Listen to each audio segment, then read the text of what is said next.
Hey guys, and welcome to first video of 2016. I've still got to upload 2 videos that I filmed last year. So we're saying now, upload them, I think, or maybe it's only one. I'm trying to think. Now I've got to upload the Final Girls review and another review. But anyway, I thought I'll give you my top 5 horror movies of 2015. I don't think I've seen 10 films of this year. Last year, I just didn't pay much attention to what was coming out. I knew the films I wanted to see, but this year I will hopefully be able to have at the end of the year to the top 10 2016 horror films.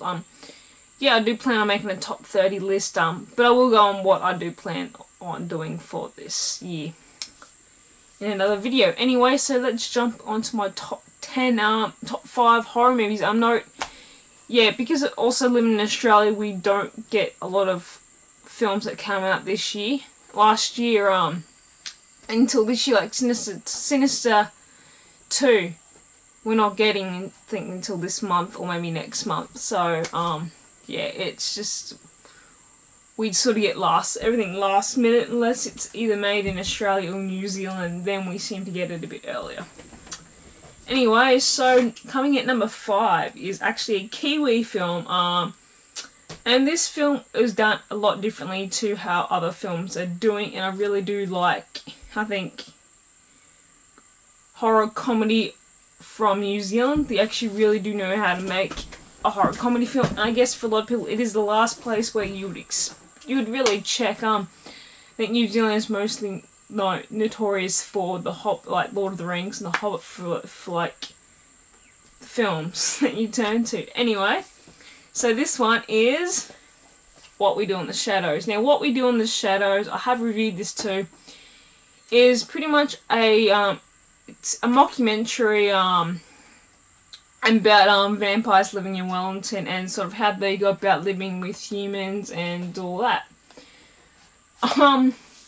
Yeah, I actually really did enjoy this film. I wasn't too sure what to expect. I had seen the trailer for it, and I was a bit intrigued. Really interested in what was going to happen and what it would deliver. And it was interesting. It was done differently, and it was really well done. And yeah, the one that I've got, I haven't checked out the special features of this yet, but mine came with Blu-ray disc, a DVD, and then a DVD of the bonus features. So I thought that was pretty cool. So yeah, also with this, I didn't know this was actually 2015 until I started looking up and it kept showing this, and I was like, is it? I thought it was 2014. So IMDb did say it was on the film festival circuit, but it wasn't released here until it was released very early this year. It wasn't released in January, so that's why. So it was able to be included in today's video. The next one is one where I've reviewed it. I haven't uploaded it yet. It is Final Girls. This is a must. It's an 80s throwback. It's an 80s throwback film. Pretty much. And just pays homage to the 80s genre. The only thing I have to say about this was its rating. I guess for us in Australia, PG-13 over America is an M rating here. It should have been R. I felt that's where it did lack. You know, it needed an R rating, I think, to truly pay respect to the 80s slashers, because that's what they are. They're all pretty much R rating, and yeah, I felt this could have been a bit better from an R rating if it did.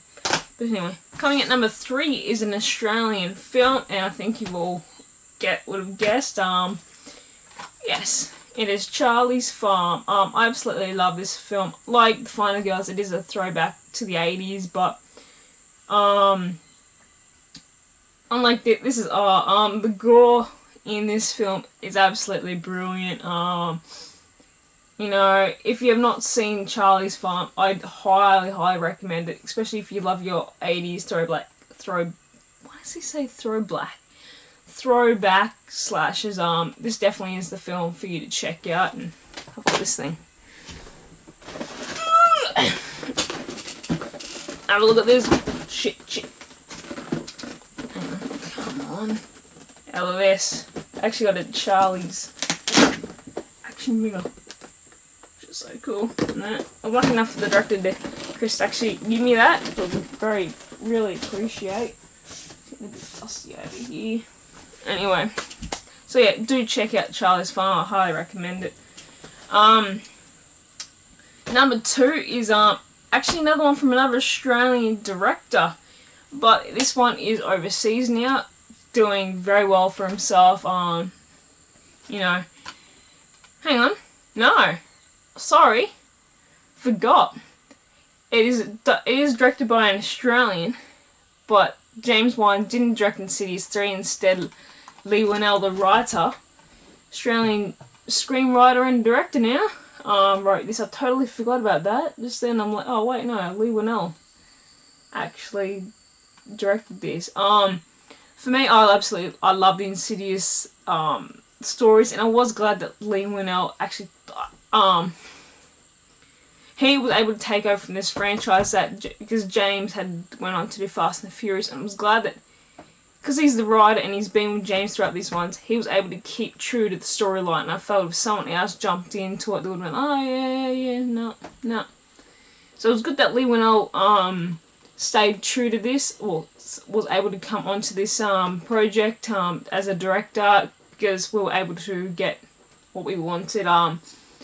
It was the same thing. It didn't feel different like you get a lot of franchises who change directors and writers, and the franchise by doing that loses touch, and this didn't lose touch. It was good. I absolutely love this. I wasn't too sure what to expect, especially Lee Winnell's first movie to direct, but it was brilliant. Did a good job, and I really did enjoy Insidious 3. I sort of wasn't too sure. It was a toss-up between Charlie's Farm for second and Insidious, but I just really do love my Insidious films. They're scary, or I find, okay, scary, but they keep the pace up. There's no false jump scares, and I felt, waiting for it, it didn't fail me. I was a bit scared that I hyped it up for myself too much, but I didn't, and it was good. So the next one is another New Zealand film, and I think you all can pretty much guess what it will be, and it is Deathgasm. This film is absolutely brilliant. Favourite film of the year. Favourite film I've seen in a while. This will have to make, I guess, I don't know if, you know, this Deathgasm and Charlie's Farm would have to make my top 30 horror films of all time. I'm not too sure about Insidious. I know Insidious 1 would, but I'll have to one day sit down and work out my top 30 horror films. But if you've not seen Deathgasm, I know it comes out this year in America. I think it's coming out in a couple of days, apparently. Do check out this film. It is absolutely brilliant. Throwback, especially like, it's just not a throwback, but it's different, it's refreshing, and just, it's pretty much just a film for all the metal horror, you know, horror fans out there, because, you know, something for us. So it didn't, you know, a lot of films this year, like the Poltergeist, pretty much where it was made for a mass audience. This wasn't made for a mass audience. This was actually made for the true, as I say, true blue horror films, horror love, the true horror fanatics. This was made for us, which is good to see. Like Chris does it too. You know, they don't make their films for the mass audience. It's more targeted towards the horror fans, and it's not this CGI bullshit. Like this whole, like the Poltergeist was a bunch of CGI bullshit. And it's good to see that there's still those true horror filmmakers out there who stay true to the horror fans and don't make cliche movies that the mass audience says they're sick and tired of seeing, but that's all they want. So if you're even if you're not really, just check this out. I recommend this one to anyone. I recommend all these to anyone. Maybe What We Do in the Shadows, maybe not.